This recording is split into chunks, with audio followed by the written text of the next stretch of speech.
So మీ mimicry journey గురించి చెప్పండి. అదే ఏముందిలేండి, ఏదో అట్లా ఎలా మొదలు పెట్టారు సరదాగా. మీరు? ఎవరో ఇమిటేట్ చేశారు ఇంతవరకు? లక్ష్మీ మంచు గారిని అంత తన్నే ఎక్కువ, ఇంకా మిగతా వాళ్ళు అంత అమ్మాయిలు అబ్బాయిలు చేస్తే కొంచెం అంత అపీలింగ్ బట్ అనిపించట్లేదు. మేనరిజమ్స్ అయితే వస్తాయి. వచ్చు. కాబట్టి అమ్మాయిలకు రెస్ట్రిక్టివ్ యాక్చువల్లీ మిమిక్రీ అనే కళ. బట్ ఒక్కసారి మా కోసం హమారే ఖాస్ ఫౌజీ భాయ్ కే లియే క్యా క్యా అంటే క్యా మిమిక్రీ చాహియే. లక్ష్మీ మంచు గారి mimicry. Welcome to my show అంటే యాక్చువల్లీ ఇది స్వప్న గారి షో, కానీ నేను ఎక్కడికి వెళ్ళినా కూడా అది నా షోలోనే ఫీల్ అయిపోయి ఉంటానన్నమాట. Thank you Swapna, your looking so good. మిమ్మల్ని ఇలా ఈరోజు కలిసి ఉండటం థ్యాంక్ యూ. అండ్ డాడీ పొద్దున్నే చెప్పారు, తల్లి తను చాలా సీనియర్ జర్నలిస్ట్, నువ్వు తన దగ్గర నుంచి బ్లెస్సింగ్ తీసుకో, తనలాగా మాట్లాడు తల్లి, నువ్వు చేయగలుగుతావా తనతో ఇంటర్వ్యూ అని చెప్తే పొద్దున్న 4 గంటలకే లేచి మీ ఇంటర్వ్యూస్ చేసి చూసి పావడాలు వేసుకోలేదా? చేసి చూసి వచ్చి ఉంటున్నాను ఈరోజు. Amazing. And thank you Lakshmi, and God bless you. Super. Lakshmi గారు ముందు చేశారు ఎప్పుడైనా? తనకు తెలుసు, మేము మాట్లాడుకుంటాం.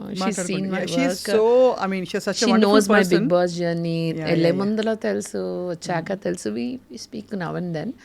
She's also very busy in Bombay, but she's such a sweetheart. అందరూ అంటే ట్రోల్ చేస్తారు for the way she talks, but అదే తన USP. Actually, that is her USP. If I am imitating, if lakhs and people enjoy that and they also try to imitate, she's made her mark. And also as a person, I believe that she is really బంగారు కొండ. ఎక్కడ she so grounded, ఎక్కడ ఒక పెద్ద star family నుంచి వచ్చినట్టు heirs ఉండవు. She is very approachable. ఒకసారి ఎప్పుడో TV9లో లైవ్లో నేను తనలాగా మాట్లాడా. ఇంటర్వ్యూ తర్వాత లాస్ట్లో గుర్తుపట్టింది, నువ్వా నీ పని చెప్తాను అంది. So she is sweet. అండ్ మొన్న వచ్చిన బిగ్ బాస్కి వెళ్ళే ముందు మోహన్ బాబు అంకుల్ కలిసాను ఫ్లైట్లో. I was going to Tirupati for an event.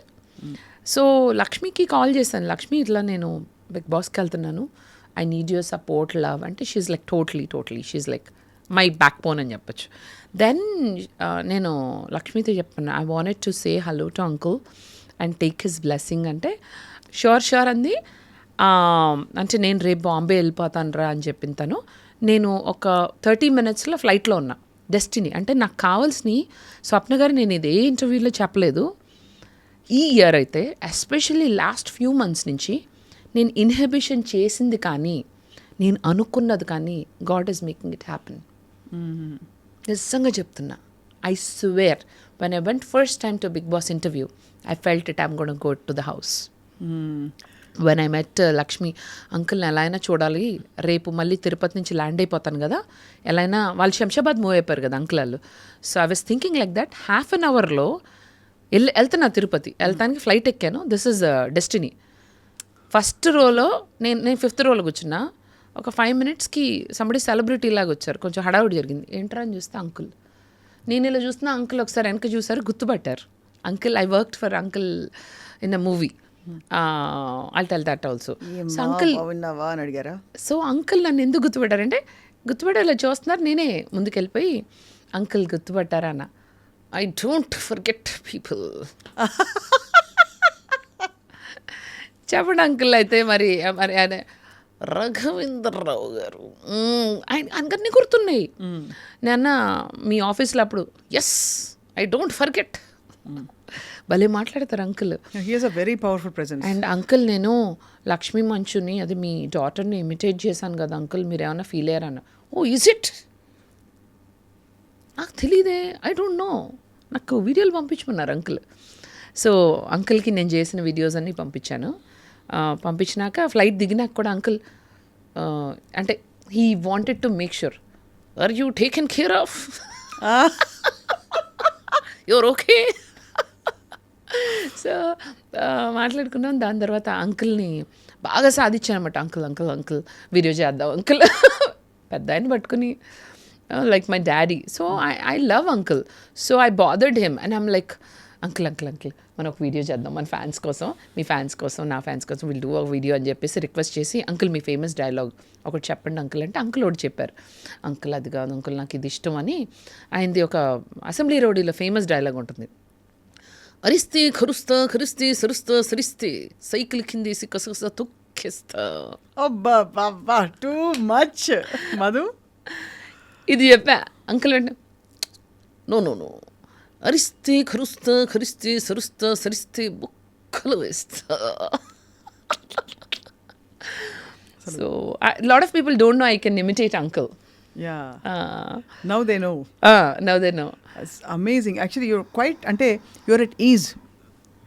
అంటే you're so confident. Main thing ఏంటంటే మిమిక్రీలో కావాల్సింది మీకు తెలుసు, అది it's stand up comedy also. You're confident that you're good. Thank you. And I can adapt actually. I can adapt a new language or a new accent. ఎవరైనా ఇప్పుడు Rayalaseema accent, Telangana, ఒక 2 నిమిషాల్లో ఒక తెలంగాణ యాంకర్ నాతో మాట్లాడు. ఎట్లా చేస్తున్నావు ఏంది? మీరు తెలంగాణలో మాట్లాడితే నేను కూడా బరాబర్ మాట్లాడతా. ఏంది చీర మంచిగా అనిపిస్తలే? చాలా మంచిగా అనిపిస్తుంది. నల్ల చీర మంచిగా అనిపిస్తుంది. ఏడికెళ్ళి మన స్కూల్ అంతా ఇక్కడనే చదివినావా? అది అంటే నేను అది చిన్నప్పుడు బేబీ లెక్క ఉన్నాను కదా, అంత నాకు యాదకి రావట్లే. నాకు గుర్తున్నప్పటికీ నేను బెజవాడలోకి ఇట్లా పెరిగినానని నాకు అనిపిస్తూ ఉన్నది. సో బెజవాడలో పెరిగింది. ఏమి ఎక్కడ తీసినావు చీర? మనం ఇప్పుడు చీరలు అవి కొంటలే, అంతా మనకి ఫ్రీగా ఇస్తుండలే. నేను మార్చేసా, చిత్తూరు. నేను కూడా మార్చిన, అంతా మనకు ఫ్రీగా ఇస్తుండలే. ఏదో అదే చీర వేసుకున్నానా, ఒక ఫోటో పెట్టినానా, చీర ఫ్రీ అంతే. ఓ అలాగా. ఇప్పుడు కొనాలంటే అస్సలు ప్యాన్ ఒప్పట్లేదప్పా. అస్సలు ఇప్పుడు మీరు బయటకు షాపింగ్ మస్తు పైసలు అవుతాయి కదా, అందరు ఫ్రీగా చీరలు పంపిస్తుండ్రు. నేను మస్తు ఫోటోలు దిగుతున్నా, పెడుతున్నా, మంచిగా అనిపిస్తుండ్లా. అంతేగా పైసలు ఖర్చు అవుతలే. ఆ పైసలు అంటే గుర్తొచ్చింది, ఎక్కడ విలువైన గడియారం ఎక్కడ? నో వద్దు, మాంత్రికుడి కాదు, ప్రాణం చిలకలో ఉన్నట్టు బేబక్క ప్రాణం అంతా గడియారంలో ఉందట కదా. ఇది ఎక్కడ దొంగలు తోలుకపోతారని నేను ఎప్పుడు చూసిన చేతికి వేసుకుని. ఎవరైనా ఈ అమ్మిని చూస్తే గడియారం ఎత్తుకపోతారా? అమ్మినే ఎత్తుకపోతారు. కానీ ఇది ఎవరు చెప్పలే, నేనే మంచిగా చెప్పినారు. ఆ చేయి పట్టుకుని వదలరు కానీ గడియారం పట్టుకుంటారు. చెప్పండి ఎవరైనా. అంత బంగారం లాంటి బేబక్కు మంచిగా ఉందా గడియారం? చాలా బాగుంది కదా. నా బ్యాగ్ కూడా దాచిన, దీనికి 2 బాడీ గార్డులు కూడా వచ్చినారు. ఏది దేనికి? ఈ బ్యాగ్ కోసం బాడీ గార్డ్సా? మరి 180 కోట్లు ఉండుండ్లా. దానిలో ఎంత ఉంది? ఎంత? ఆ బ్యాగ్ 180 కోట్లు. బ్యాగ్ 180 కోట్ల, గడియారం 79. అంటే ఆ టీవీలో అదే చెప్పిన 79 కోట్లు అంతే ఫిక్స్ అవుతున్నా. నా దగ్గర ఉన్నవే 10 కోట్లు. బ్లాక్, రెడ్, బ్లూ, గ్రీన్ అన్ని నా షోస్కి వేసుకునే కోట్లు. ఈ వాచ్, ఈ బ్యాగ్ కథలుగా చెప్తుండ్లా ఇంటర్నెట్లో. అంతేగా, అందరు నన్ను బాగా రోస్టింగ్ చేస్తున్నారు. అట్లా చేయాలని చెప్పిన. బేబక్క గడియారం ఎంతో చెప్తే మీరు షాక్ అవుతారు. బేబక్క పిల్లి 1000 కోట్లు. ఊరికే కామెడీకి చెప్పినాను సార్. బేబక్క ప్రైస్లెస్, అంతే కదా. నేను ఫన్కి, నాకు కూడా ఇష్టమే. అంటే ట్రోలింగ్ చేయనికి, నా మీద ట్రోలింగ్ చేసినా నాకు ఇష్టమే. సో జనాలకి తెలుసు నేనంటే ఇది వాచ్ కన్నా కూడా దీనికి చెప్పిన స్టోరీ ఫన్నీగా ఉంటుంది. రాకెట్లో పోయి గ్రహాంతర వాసి నుంచి అక్కడి నుంచి ఆడి నుంచి పట్టుకొచ్చిన మెటల్తో చేసినారంటే ఎవరు నమ్ముతారు? ఇప్పుడు ఇవాళ రేపు నమ్మేస్తారు కూడా. నమ్మేస్తారా? అంటే ఎందుకంటే మనకి ఇది నిజంగా 79 కోట్లు కాదు. This is only $300 watch. ఊరికే నేను ఏదో సరదాగా చెప్పా. చాలా బాగుంది ఆ గడియారం తాలూకు నిజాయితీ ఇవాళ బయటపడినందుకు. ఓన్లీ $300, బ్యాగ్ 14,000, సేల్లో ఆల్డో 8,000కి వచ్చింది. అంతేగా, ఇది రియల్ కాస్ట్. అంతే, ఊరికి సరదాగా. కానీ అదే ఈ గడియారం, ఈ బ్యాగ్ ఉన్న మనిషి మాత్రం విలువలేని ఒక ప్రైస్లెస్. అది అంటే అలా సౌండ్ గాల్లో కలిసిపోవాలన్నమాట. సో ఈ సింగిల్ ఫిలాసఫీ ఏంటి మధు మీది? సింగరేగా? సింగర్ కాదు, సింగిల్ ఫిలాసఫీ. సింగర్ ఫిలాసఫీ ఎలాగో మాట్లాడతా నెక్స్ట్. సింగిల్ గా ఉండడం, రెడీ టు మింగిలా లేకపోతే నాట్ రెడీ టు మింగిలా, ఐ డోంట్ వాంట్ టు మింగిలా, what? Go with the flow. మీరు అడిగిన దానికి రెండో దానికి గో విత్ ద ఫ్లో. అంటే మడిగట్టుకుని ఏమీ ఉండకూడదు. మనకి ఎవరైనా నిజంగా నచ్చితే we can talk to them, తప్పే ఉంది ఎల్లకాలం. కాకపోతే నాకైతే ఇప్పుడైతే ఇంట్రెస్ట్ లేదు. Yeah because you're busy with your interest లేదు. So I'm happy. నేనైతే సంతోషంగా ఉన్నాను. ఫ్యాన్స్ అభిమానులు ఎవరైనా ఉంటే కొంతకాలం తర్వాత ప్రయత్నించండి. ప్రస్తుతానికి లైన్లు అన్నీ బిజీగా ఉన్నాయి. ముందు ఒక 300 కోట్ల వాచ్ పంపించండి, అంతేనా? $300. అదే. సో బట్ హ్యాపీ స్వప్న, నిజంగా చెప్తున్నాను. ఎందుకంటే సింగిల్ లైఫ్ అంటే కొంతమందికి నిజంగా నాలాంటి వాళ్ళకైతే చాలా బాగా సెట్ అవుతుంది ఇన్ మై ఒపీనియన్. ఎందుకంటే నాకు ఫ్రీడమ్ కావాలి, నాకు రెస్ట్రిక్షన్స్ ఉండకూడదు. అంటే ఈ పని చేయి, ఈ పని చేయొద్దు, ఇలా రెడీ అవ్వు, అలా రెడీ అవ్వు, ఆర్ ఇలా మాట్లాడు, అలా నాకేమి రెస్ట్రిక్షన్ ఉండకూడదు. And I don't want to have boundaries. నాకు నేనే బౌండరీస్ పెట్టుకున్నప్పుడు ఇంకొకళ్ళు నాకు బౌండరీస్ పెట్టడం అనేది that's not my life. And మనకి నచ్చినట్టుగా మనం బ్రతకగలగడం అనేది జీవితంలో అతి పెద్ద వరం. అది చాలా తక్కువ మందికి సాధ్యపడుతుంది. చాలా తక్కువ మంది they are living the life that they dreamt for. And ఆ 100లో 1% మాత్రమే బ్రతకగలుగుతారు. ఆ 1లో మీరు నేను ఉన్నాం అంతే. 100కో కోటికో ఒక్కరు, అవును, అది మీరు నేను మాస్టారు, నేను మాస్టారు, అంతే కదా. మాస్టారు మాస్టారు కోటికొక్కరు ఉన్నారు, అంతే. So I believe that. And కొంతమందికి మ్యారేజ్ వర్కౌట్ అవుతుంది, మ్యారేజ్ కావాలి, వాళ్ళకి ఎప్పుడూ తోడు కావాలి, వాళ్ళు ఏ డెసిషన్లు తీసుకోవాలి. నాకు కూడా తోడు కావాలి, కానీ పెరుగు కోసం. అయితే మంచి చిక్కట పాలు కావాలి ఆవిడకి ఫస్ట్. అంతే. So I understand what you mean, that you found that, discovered that early on. Some people can not survive their life without one తోడు ఆర్ పక్కన ఉండాలి వాళ్ళకి. For anything they want advice, they want suggestion, they want guidance. నాకనే మనిషికి అది వద్దమ్మో, నీ పని నువ్వు చూసుకో, నా పని నేను చూసుకుంటా. Little do they know that that తోడు విల్ బికమ్ గోడు వెరీ సూన్. తోడు నీడ గోడు. నేను ఒక వీడియో చేసా, ఇట్ వెంట్ వెరీ వైరల్. ఒకప్పుడు తోడు కావాలనిపించేది, ఇప్పుడు వద్దమ్మా, తోడొద్దు, నీడొద్దు, ఆ గోడే వద్దు, ప్రశాంతంగా ఉంది, ఎవరి పని వాళ్ళు చేసుకోండి అబ్బా అని చేస్తే అది ఇట్ వెంట్ వెరీ వైరల్. నా మనసులో చెప్పేస్తాను స్వప్న గారు. యాక్చువల్లీ చెప్పాలంటే నాకు బిగ్ బాస్కి వెళ్ళక ముందు బెజవాడ బేబక్కగా నాకు యాక్చువల్లీ ఎక్కువ క్రేజ్ ఉంది, చాలా క్రేజ్ ఉంది. అదే బిగ్ బాస్కి వెళ్ళిన తర్వాత ఏంటంటే ఒక మెయిన్ స్ట్రీమ్, ఇప్పుడు ఒక ఇన్ఫ్లుయెన్సర్ గా కాకుండా ఒక సమ్వేర్ ప్రాపర్ సెలబ్రిటీగా నన్ను కొంచెం సెలబ్రిటీగా నిజంగా చెప్తున్నా. అంటే ఇంతకుముందు ఈ ఇమేజ్ ఇలా లేదు. So now from here I have been placed in a good. Any regrets in life Madhu garu? నేను చేసే ముందు ఆలోచిస్తా, చేసినాక ఆలోచించను, అంతే. So zero regrets. No regrets at all. What you think, అంటే what is your connection with people? ఎలా ఉంటుంది? Do you feel I want to motivate people, I want to inspire people, అలా అనిపిస్తుందా? లేకపోతే నేనుగా ఉంటే చాలు, ఎవరికి నచ్చింది వాళ్ళు బేసిక్గా వాళ్ళు ఇన్ఫర్ చేసుకోవచ్చు? బికాజ్ అందరం ఒక ఫిలాసఫీతో ఉంటాం కదా లైఫ్లో. వాట్ ఐ నేను ఎందుకు పుట్టాను, లేకపోతే నాకేమిటి లైఫ్లో, నేను ఏం చేయాలి అని. అలా నేను ఆల్రెడీ చాలామంది నాకు వచ్చి చెప్పారు స్వప్న గారు దట్ మధు బేబక్క మిమ్మల్ని చూస్తే మాకు చాలా అసలు ఎలా ఈ energy, how do you cope up all of this, you are inspiring అని. నాకు అలా ఉండడం చాలా ఇష్టం. కానీ అలా అని ప్రతిసారి నేను ఇన్స్పైరింగ్గా ఒక రోల్ మోడల్ లాగా నేను అలా చేయలేను. సో అది నా బేసిక్ థింగ్లో ఉంది. దాంతోపాటు నేను కొంచెం ఎంటర్టైన్మెంట్, కామెడీ, నాకు నచ్చినట్టుగా ఉంటాం, సరదాగా ఉంటాం, జనాలకు అదే ఇష్టం. Being me. అండ్ నాలో వాళ్ళని వాళ్ళు చూసుకుంటారండి చాలామంది. మధు మేము చేయలేకపోతున్నామండి, మీరు చేయగలుగుతున్నారు, వీఆర్ సో ప్రౌడ్. చాలామంది బిగ్ బాస్కి వెళ్ళాక కూడా అక్క అసలు నువ్వు 1 వీక్ ఉన్నా నువ్వు ఒక మంచి క్యారెక్టర్తో వచ్చావు అక్క బయటికి, అసలు నిన్ను అన్నని మాటలన్నా, నువ్వు ఇంత హ్యూమిలియేట్ చేసినా నువ్వు అలా యూ బేర్డ్ ఇట్, కానీ యూ నెవర్ లాస్ట్, నువ్వు ఎవరినే అనలేదు, గ్రేట్ అక్క అని చెప్పి. ఏమేమన్నారు మాటలు? అన్నారు బాగానే, కొంచెం హ్యూమిలియేటింగ్, కొన్ని రావు కదా బయటికి. ఎవరు బాగా ట్రబుల్సమ్? సోనియానా? Sonia always on the face. తనే ఎక్కువ. ఇంకా కొంచెం నిఖిల్ వాళ్ళు పట్టించుకోకుండా కొన్ని జరిగినాయి. అంటే నువ్వు నథింగ్ అన్నట్టుగా అంతసేపు సోనియాని గుడ్ ప్లేయర్, బేబక్క. నేను అన్నా, బేబక్క నీకు స్ట్రాంగ్ ప్లేయర్ లాగా అనిపించట్లేదా, అంతసేపు సోనియా అంటున్నావు అని అడిగా. సో చూద్దాం ఎవరేం చేస్తారు. బిగ్ బాస్ అన్నది ఒక షో అండి, ఆఫ్ కోర్స్. అది ఏంటంటే దాంట్లో ఉన్నంతకాలం కొంత గుర్తింపు, కొంత అడిషనల్ ఇది వస్తుంది, ఏమంటారు, additional fame. But what we are will take us further in the next.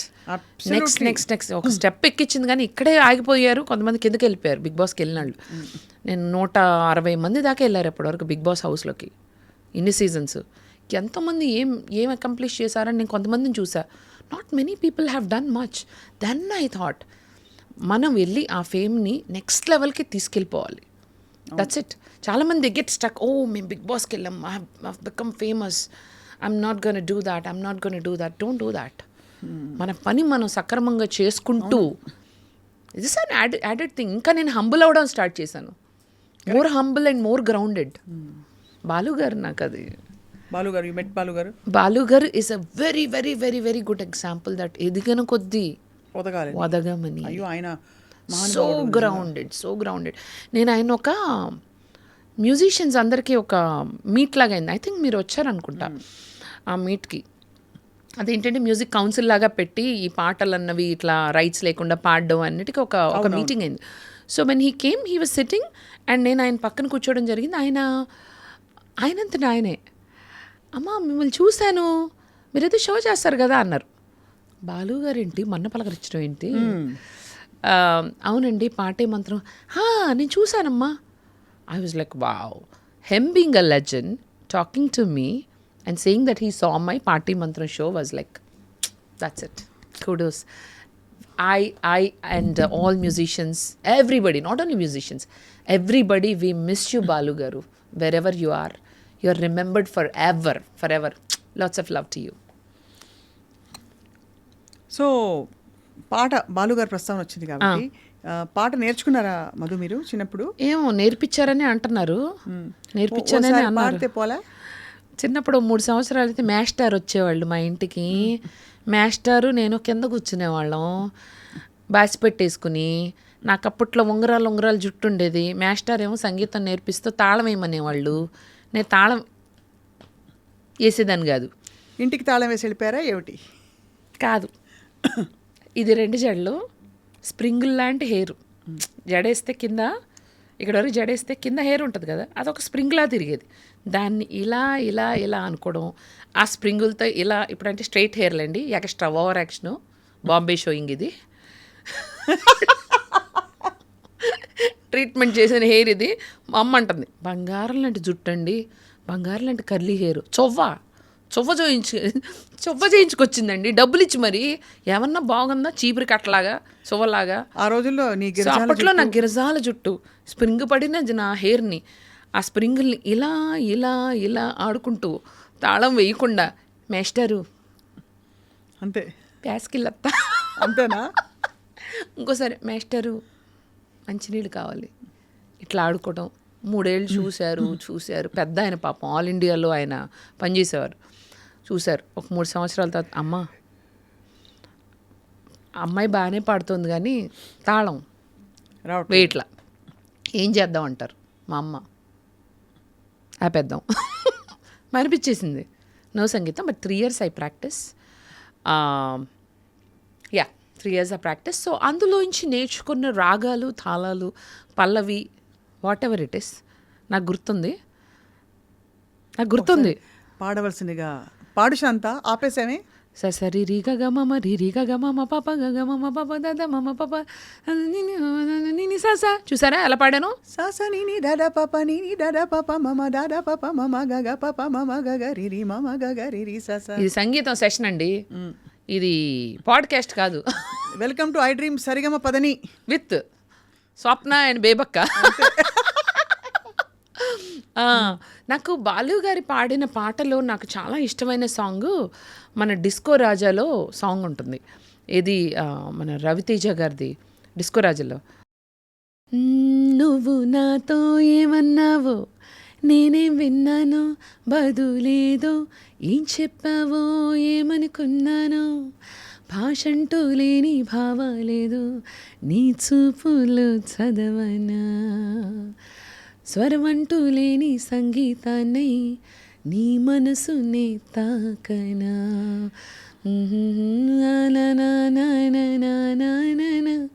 ఎంత బాగుంటుంది.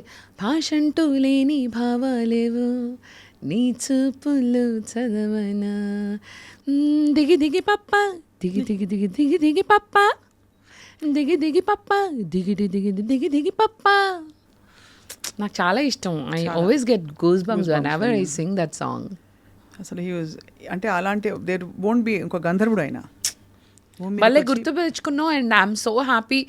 నేను బిగ్ బాస్ నుంచి వచ్చాక ఇన్ని ఇంటర్వ్యూస్ ఇచ్చా కానీ ఐ కెన్ అన్డౌట్ఫుల్లీ సే 1% కూడా డౌట్ లేదు, స్వప్న గారితో ఈ interview will be the best అనమాట. టీ ఇలా టాల్గా నుంచోవాలి, బెస్ట్. పక్కన ఈ కూడా అదే ముందు ఎస్ కంటే ముందు బెస్ట్. ఎస్ అన్ని టీ టాల్గా నుంచుంటుందండి. ఈ రెండు కలిపి టీ నుంచో పెడతాయి. నేను కూడా నా కాంట్రిబ్యూషన్ ఉండాలని చెప్పానమ్మా ఈ అని. ఓకే ఓకే ఓకే అంటే ఓకే ఓకే ఈ కూడా ఓకే ఓకే డన్. ఓకే మీరు ఎట్లా అంటే అట్లనే ఆవిడ పాత్ర ఇందులో ఉండాలి. బెస్ట్లో ఆవిడ ఆవిడిచ్చింది ఈ ఎస్. Okay done. So super. So అయితే యూ హ్యావింగ్ అ బ్లాస్ట్. అంటే అమెరికాలో లైఫ్ ఎలా ఉండేది, ఇక్కడ లైఫ్ ఎలా ఉంది మీకు మధు? నేను ఎక్కడికి వెళ్ళినా అంటే అడవిలో పడేసిన. ఇప్పుడు ఇంటర్వ్యూ తర్వాత కళ్ళకు గంతలు కట్టి మీరు నన్ను అడవిలో పడేయండి, అక్కడ కూడా ఫోన్ ఇంటే చాలు కోయాళ్ళతో బతికేస్తా. హడియో హడి వాళ్ళతో పాటలు పాడేసి ఇప్పుడే పులొచ్చింది ఒక్క నిమిషం వీడియో తీస్తా, బతుకుంటే మళ్ళీ ఇంకో వీడియో తీస్తా. అంతే అంతే. I will enjoy America. Here doesn't matter. I believe it's here. Happiness lies here. In your own self, in your own brain, in your own heart. Super. Nobody can mess up your happiness. మీ డబ్బులు ఎవరైనా దొంగలించవచ్చు, ఏదైనా దొంగలించవచ్చు, మీ సంతోషం మాత్రం గుర్తుపెట్టుకోండి మీ చేతుల్లోనే ఉంది. I always tell people, పోయింది అలాగే పోయింది. కోట్లు కొంతమంది 7 కోట్లు ఎవరికో పోయింది మన ఫ్రెండ్ వాళ్ళకి. అన్న పోయింది కదా, తిరిగి రానప్పుడు మీరు బాధపడుతుందా? అక్కడ మీరు డబ్బు పోయి మీ ఆనందం పోయి మరి ఎలాగ అప్పుడు ఏం చెప్పుకోవాలి వాళ్ళకి, వాళ్ళు డబ్బులు పోయినప్పుడు? అంతే, ఇంకా జస్ట్ చిల్. ఇంకా ఏంటో తెలుసా, ఇలాంటివి జరిగిన పార్టీ చేసుకో. పోయిందనా? అది ఇంకా వెరైటీగా ఉంటుంది, చాలా బాగుంటుంది. ఏడ్చే బదులు బ్రేకప్ అయినప్పుడు ఏడుస్తారు జనాలు. యాక్చువల్లీ బ్రేకప్లు ఏమైనా డివోర్స్లు అయినప్పుడు బ్రేకప్ కర్ లియా అరే సయ్యా జైసే ఆజ్ मैंने బ్రేకప్ కర్ లియా అరే సయ్యా జైసే ఆజ్ मैंने బ్రేకప్ కర్ లియా. అలా బ్రేకప్ పార్టీ, డివోర్స్కి పార్టీ, ఏమన్నా బిజినెస్లో నష్టం వచ్చిన పార్టీ, అన్నిటికీ పార్టీ చేసుకోండి. Reverse psychology strategy, it will work and it will make you feel better. మనం ఇంకా వేరే పనులు చేయడానికి ఆనందంగా. మా ఫ్రెండ్ ఒకరికి పాపం తను చాలా కష్టపడి స్టార్ట్ చేసిన బిజినెస్లో పార్ట్నర్స్ అందరూ మోసం చేశారు. 2 కోట్లు పోయినాయి. దానికన్నా ఎక్కువ తను అంటుంది ఏంటంటే 2 కోట్లు నథింగ్ మధు, వాళ్ళు నాకు చేసిన మోసమే నాకు గుర్తొస్తుంది. మనం మోసపోయామనే ఫీలింగ్, నేను రికవర్ అవ్వలేకపోతున్నా, ఎప్పుడు అది గుర్తొస్తుందన్న. సో నువ్వు జీవితాంతం ఇలాగే బాధపడతావా అని అడిగి, అది జరిగి 3 ఏళ్ళు. నువ్వు బయటికి రా, అదే అలాగే పోయింది, నీ డబ్బుల్ని మింగారు. అదే ఆ సామెత నాకు గుర్తొచ్చింది. మీ డబ్బుల్ని మింగేశారు, మీ ఆనందాన్ని వాళ్ళు మింగలేరు. మీరు బయటకు వచ్చి you have to enjoy, you have to be happy. అప్పుడే వాళ్ళు. ఎప్పుడు మీరు బాధపడలేదా మధు గారు? ఎప్పుడు? నేను తొందరగా బయటకు వచ్చేస్తా. ఇఫ్ ఐ బాధపడతారు మనిషిగా, బాధపడకపోతే నేను రాయో రప్ప అవుతాను. అంతేగా, కన్నీళ్ళు నాకు వస్తాయి. నేను యాక్చువల్లీ నాకన్నా మనందరికన్నా కూడా I feel more bad for street animals. నాకు స్ట్రీట్ యానిమల్స్ అంటే ప్రాణం. అలా డొక్కలు వేసుకుని పాపం అట్లా అలా బక్కగా వెళ్తూ ఉంటే నాకు అర్రే బిస్కెట్ ప్యాకెట్ అనబట్టి అలా వాటర్ పెట్టి అట్లా ఆలోచిస్తూ ఉంటా. I'm not able to do street animals. I feel jolly for them. అంతే కదా, chicken sweet animals and stray animals అంటే నా ప్రాణం పోతుంది, ఏడుస్తూ ఉంటా వాళ్ళకి. అవి పాపం హంగ్రీగా ఉన్నాయని. నాకేమో నా జాలి మొహానికి అయ్యే వీడియోలు వస్తాయి. ఫోన్ ఓపెన్ చేసిన, ఇంటర్నెట్ ఓపెన్ చేసిన, ఈ కుక్కకి ఎలా అయింది, ఆ కుక్కకి ఎలా అయింది. నేనేమో అదే ఈ జాలిగుంటే ఎందుకురా ఏడిపిస్తున్నారు. అంతే, ఖచ్చితంగా. బట్ అలాంటి బాధలు కాదు, మీకైన బాధలు. ఎప్పుడు సెట్ బ్యాక్స్ రాలేదా? చిన్నప్పటి నుంచి ఇప్పటి వరకు, బాల్యం నుంచి ఇప్పటి వరకు ఉన్నాయి. బేబక్క గారికి ఏ విధమైన సమస్యలు రాలేదా? బేబక్క గారికి వచ్చినాయి, మనిషేగా బేబక్క కూడా. అప్పుడు how did you overcome? That's more, because it takes a lot of courage to become who you are. So నేను బికాజ్ ఐఎమ్ సింగిల్, నాకు ఎవరు తోడు, ఎవరు చెప్పేవాళ్ళు లేరు. మా అమ్మ నాన్న విజయవాడలో ఉంటారు, నేను I travel India, US, this that. So నాకు నేనే అలా చెప్పుకొని, నాకు నేనే స్ట్రెంగ్త్ ఇచ్చుకొని, నాకు నేనే I'm my mentor, I'm my friend, I'm everything to my own self. నాకు నేనే చెప్పుకుంటా, అరే నువ్వు ఇట్లా సాడ్గా ఉంటే బాగా నవ్వు, నువ్వు సినిమాకి వెళ్ళు, ఎంజాయ్ చేయి, వాళ్ళు నీ స్థలాన్ని మింగుంటారు, నీ ఆనందాన్ని మింగనే వద్దు. అంతే కదా. So I motivate my self.